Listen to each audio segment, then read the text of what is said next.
A Section 35 commitment is when the court forces somebody with a substance abuse problem to go to a stabilization facility. Now, this can only be done after a hearing, an evidentiary hearing. The hearing is to determine whether there is a substance abuse problem and whether it creates an imminent risk to the defendant or to the people around the defendant.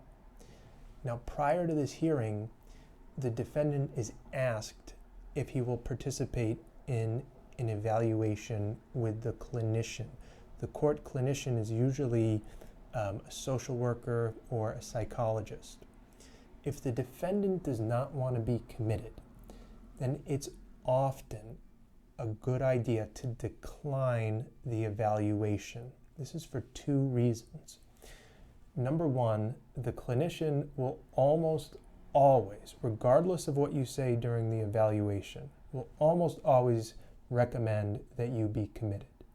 And I've sat through a lot of evaluations, and I've never once seen the clinician not recommend commitment. So the clinician's going to recommend commitment almost no matter what you say to him or her.